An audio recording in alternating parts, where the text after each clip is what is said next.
Leniency, the 23rd of May, 2025.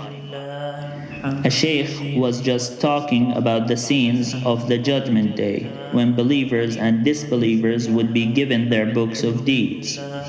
When he was speaking about the believers receiving their books of deeds, he said that a person would be telling people to take a look and read his book of deeds, proud and happy about what he accomplished during his life.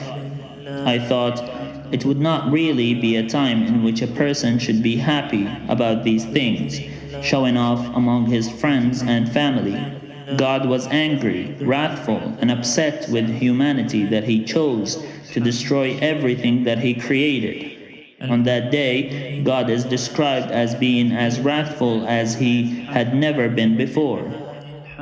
Even if a person is being spared the punishment for giving their deeds and acting in such a way to demonstrate how grateful he is that he will not be thrown in the fire, or how happy he is that God had forgiven his bad deeds, God was angry several minutes before that. Even if it is a verse, people should be living the moment, whose past is God's wrath. They should not be boastful and proud about their good deeds. Their books are good because God showed them mercy and replaced every bad deed they had done before with a good deed. That would be similar to not having any bad deed, like a child who is a newborn. However, it doesn't change the fact that they did commit those sins previously. If a person who had caused God to get angry during his life were to boast about his book of deeds after God had become the angriest that he ever was, how can such a person do that so carelessly? If the people who caused God to get wrathful at the end of the world were to have all their sins removed by God's infinite mercy, then afterwards they would become proud of themselves and having such clean slates. Then they should be prevented from boasting and reminded that it was not their actions that are written for them, but the replacement through God's mercy. The other scene is when a disbeliever receives his book of deeds. Seeing as others like him had received their books of deeds, he would cuss and swear, and he would slander mothers and fathers. Even if this seems like an exaggerated state in which a person would be blaming himself, insulting his own mother and father, or swearing at them in that instance because he had already deserved God's punishment, which no one can escape, still, such a behavior would be beyond acceptable, even then. If driven by anger to do such a thing in real life, to insult a parent or the parent of another, the penalty is death. How would such an act be allowed to be performed during the events of Judgment Day? If any such behavior were to be performed, although it is highly unlikely, it would cause chaos and disturbance during Judgment Day. People would be too scared to speak and should be too ashamed to even lift their eyes from the ground for the sins that they committed knowingly in their lives. Both believers and unbelievers should do the same.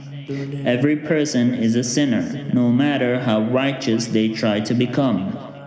But to act in such a way that is immoral during that day and before they were even thrown in hell, where whatever they say would not matter anymore, that in itself is the form of arrogance which would cause people to enter hellfire to begin with. If even their books of deeds did not exist, their attitude on that moment would surely be sufficient to determine their fate. If the penalty for slandering and insulting mother or father in this life is death in every Abrahamic religion, I wonder what the penalty for doing that on Judgment Day would be.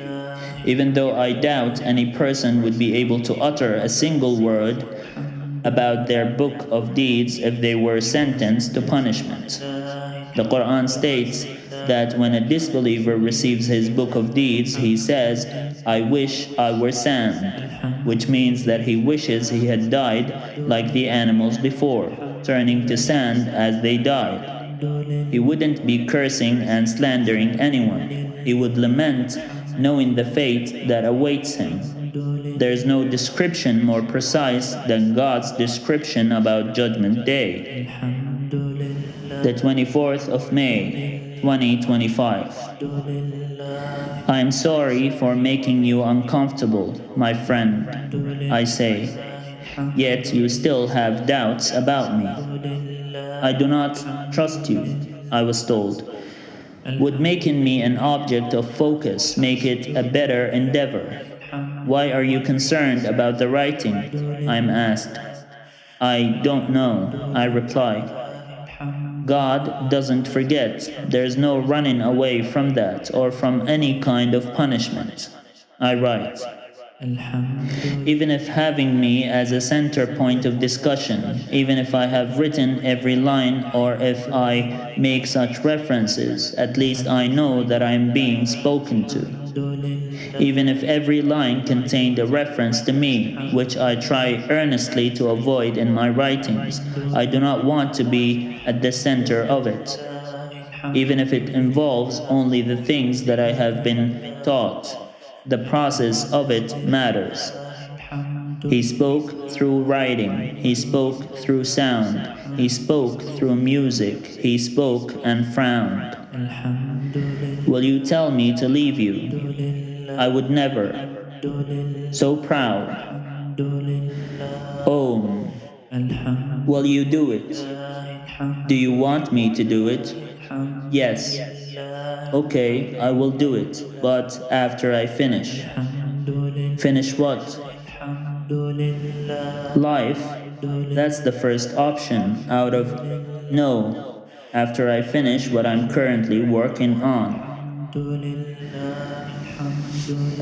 If on the day of judgment a person stands in front of the Prophet Muhammad, peace be upon him, and the Prophet persecutes him for a sin that he had committed, or even judges him for what he did during his life, then the Prophet's judgment would not be accurate if the person says to him, "You were sent as a mercy to all the worlds." You would be moved with sympathy. Human sympathy and empathy could sometimes have an impact on people's judgment. Only God can judge people on that day, otherwise the judgment would not be perfectly just. God is the only one able to demonstrate justice even through His boundless mercy.